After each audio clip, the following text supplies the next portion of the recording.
technically the issues with the Man of Steel movies, those were Zack Snyder's fault, not Henry Cavill's performance. He's trying very hard. Definitely a writing issue there, because there are moments where you can see a bit of Superman in Henry Cavill. Like you can see a bit of like the classic Superman that I think that most people wanted to see in Cavill's performance, but for whatever reason, the writing hasn't allowed the new Superman to act like Superman. One example I always like to go to is the fact that both in Batman versus Superman, Dawn of Justice, you never hear the full Man of Steel theme, because there is never, you would hear the sad piano rendition, but you never get like the full bombastic version that you would hear in certain parts of Man of Steel from 2013, because the plot does not allow there to be any sort of scene whatsoever that had any semblance of hope and inspiration that allowed Superman to be Superman. And as you pointed out, no, go ahead.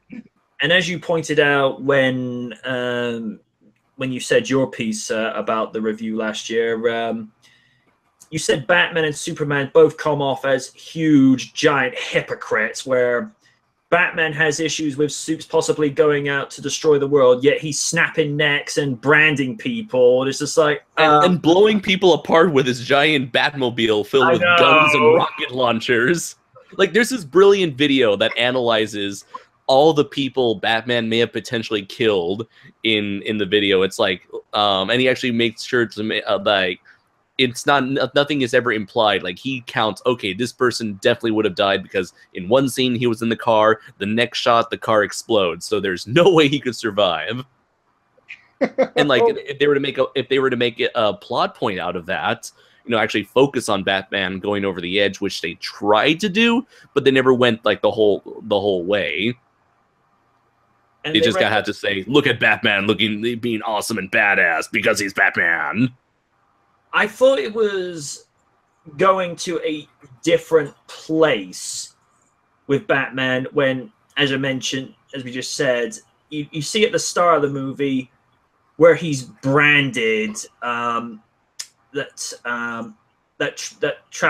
human trafficker, where you actually see it burnt onto his chest. I'm like, okay, I don't think the Christian Bale Batman or even the Michael Keaton Batman would have taken it that far. I was like, obviously, if this what he should have done was stuck a bomb down his pants and threw him down a shaft.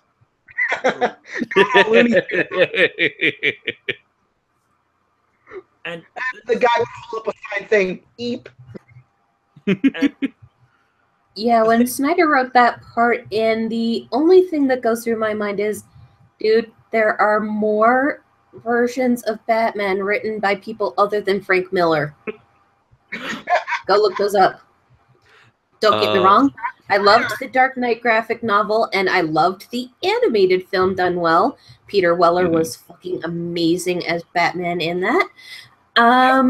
But at the same time, we don't always need a dark and gritty Batman. We can have something down the middle, like a Kevin Conroy Batman on the silver screen.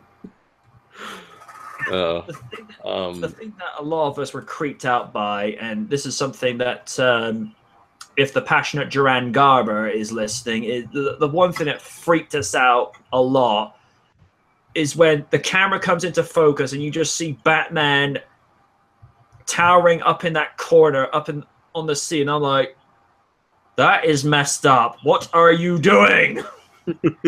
One thing that a friend of mine mentioned, we were talking about the Snyder portrayal of Batman, and that is, it seems like they want to go into they want to have like a dark, psychotic take on Batman, and that would be interesting for a story. Like I mentioned, if they went the whole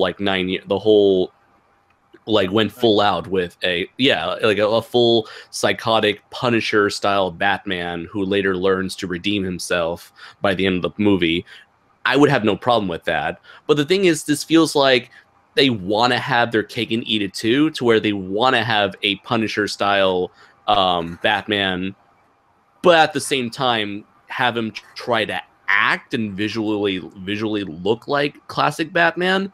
Because if Batman is going out of his way to blow up people in their cars with guns on his Batmobile, why doesn't he bother using guns in the first place, like the Punisher? Like, for instance, how many of you are familiar with the Thomas Wayne version of Batman from, what was it called, Flashpoint? Because I vaguely remember skimming through that one. Mm-hmm. I don't think I've seen that one. Because in this event comic from a couple years back, I think it was like 2010, 2011, there was a Flash story where the Flash accidentally changed the timeline and created this dark alternate timeline where in this new timeline, Bruce Wayne ended up dying, and Thomas Wayne then became Batman. And so he is the psychotic Batman that I think BVS wanted to do. And they want to have, this psychotic Batman who goes out of his way to actually murder the fuck out of people. And they're trying to do that with BVS Batman, but at the same time, it's very half-assed where they want to at least make him look like Batman. They want to make him use the gadgets. They want him to use martial arts. They want him to seemingly come off, at least on the surface level, as classic Batman, but it doesn't match whatsoever. If Batman's blowing up people with his car, why isn't he just using guns full time if he's that careless about human life at this point? So it's just like a very mix of ideas that don't really gel well looking back on it now, and at least from my perspective. Yeah, it kind of seemed like Batman was having an identity crisis. He hasn't used a gun since the 1940s comics, first off. And second off, the way you look at him, as the way you worded it, it did make you want to go, Bruce, what are you doing? You're Bruce Wayne as Batman. You're not Frank Castle. but because he acts like Frank Castle so much in that movie, it probably would have made more sense to have him go full out with the guns instead of trying to do this half, like I said, have your cake and eat it too sort of deal. The other thing that threw people off, and this is something which kind of got us to dub Henry Cavill as the Batman clone in blue and red, is that scene by the gas station after he's got the Batmobile damaged, is where he just goes, next time they shine your light in the sky, don't go to it. The Bat is dead.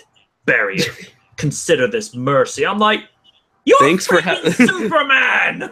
Thanks for convincing us not to stay on your side, Superman. You're no better! It's like, you're supposed to be the lighthearted Man of Steel. You're not supposed to be your counterpart from the Injustice comics or Injustice game. Oh my God! Who am I supposed to root for in this situation? And then that seems like the only hero who was sane in all that was Wonder Woman. Right, and again, it would have been a good idea if she was like the person in the middle who kind of told both sides to chill out. But no, she just turned out to be someone who was thrown in at the very end, who kind of contributed nothing to Superman and Batman's plots. I would have loved for Wonder Woman to say, hey, you two, you're both idiots. Right. I would have loved if they do that. She's the person in the middle who brings like common sense into the madness. But do you know what they're planning to do with the Flash movie? No, I haven't. Dare I even ask? They are planning to do Flashpoint. That I've heard about. I want to see that. Yeah, and they're going to bring in, I'm guessing they're going to bring back Jeffrey Dean Morgan as Thomas Wayne, so you might get your super violent Batman after all. Yeah. Nice to have the comedian as Batman. That would be awesome. Yes. Although it's all a fucking joke, man. The one line that does, where you speaking of Wonder Woman, that scene where Wonder Woman's just come into the fray is when you just see the exchange between Bats and Supes, where he goes, "Is she with you? I thought she was with you. You already knew her." It's like don't be lying, Batman. I know you're Bruce Wayne. You know her. You probably stuck your penis in her. Nice. Oh, my. All this madness just makes me think. Like, I think this one image that I'm about to share in Google Hangout represents how I feel. What do you do? My anger. Oh God, Derpy Keaton. Yes. I mean, that's how Keaton feels. That's how Keaton feels about Ben Affleck. Oh, it's funny you mentioned that. This Batman meme showed up on Facebook a while ago. You see Ben Affleck with Will Arnett. Batman meets Batman. A picture with Affleck with Christian Bale. Batman meets Batman. One with Ben Affleck and Michael Keaton. Batman meets Batman. It gets to Affleck and George Clooney. Batman meets George Clooney. I'm like, oh.